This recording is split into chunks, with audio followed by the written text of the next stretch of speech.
अस्सलाम वालेकुम फ्रेंड्स, उम्मीद है कि आप सब खैरियत से होंगे। तो आज आप लोगों को बताने वाले हैं गर्दन और कमर में दर्द के आराम के लिए आप लोगों ने 7 आसान तरीके आप लोगों को बता रहे हैं, ताकि आप लोग इनमें से कोई सा भी तरीका इस्तेमाल करें तो आप लोगों का मसला हल हो जाए और आप लोगों की तकलीफ़ दूर हो जाए।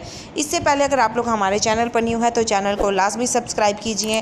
कंप्यूटर पर काम करते या सर झुकाकर लिखने पढ़ने के दौरान अचानक गर्दन में शदीद दर्द महसूस होने लगता है या कमर में शदीद दबाव पड़ने लगता है। कभी कभी ये दर्द इतना शदीद हो जाता है कि काम करना भी मुश्किल हो जाता है, लेकिन हम आपको कुछ ऐसे आसान तरीके बताएंगे जिनसे आपको दर्द बहुत हद तक कम हो जाएगा। नंबर 1, बर्फ़ से टकोर। दर्द शुरू होने के 48 से 72 घंटे तक कुछ डॉक्टर्स बर्फ़ की टकोर करने का मशवरा देते हैं।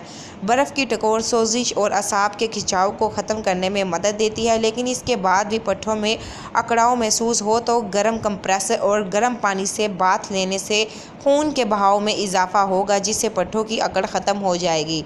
नंबर 2, हल्के हाथों से मसाज। पेशावर लोगों से मदद लेना बेहतरीन ख्याल है, लेकिन अगर आपका मसला इतना संजीदा नोयत का नहीं है तो आप किसी दोस्त या घर में मौजूद लोगों से कह सकते हैं कि आपकी गर्दन में हल्के हाथों से मसाज करें, या आप खुद दर्द वाली जगह को हल्के हल्के। इस अमल से मदद ना मिले तो दर्द वाली जगह को चुटकी से पकड़कर हल्के से खींचें।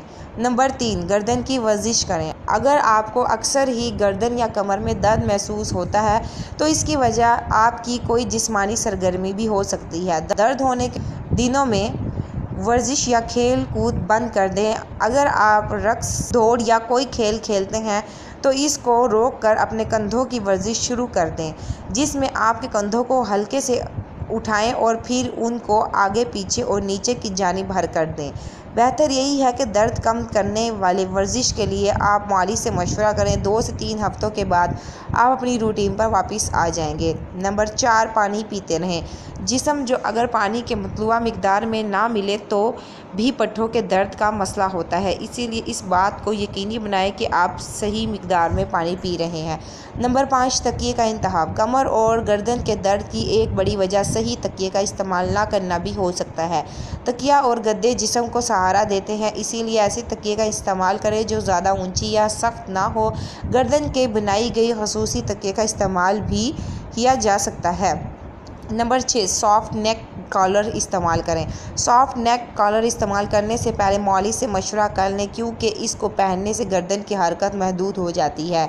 नंबर 7, लेट जाएं और आराम करें। गर्दन के पट्ठों में अचानक पट्ठों का दर्द उठना इस बात की निशानदही करता है कि आपको आराम की ज़रूरत है। डॉक्टर इस सूरत हाल में सर और घुटने के नीचे एक एक तकिया रख कर पीठ के बल लेटने का मशवरा देते हैं। ये बहुत इन्फॉर्मेटिव वीडियो है, इस तरह के तरीके अपनाएं, इंशाल्लाह आपको फ़ायदा होगा। वीडियो को लाजमी शेयर कीजिए। Thank you for watching my video.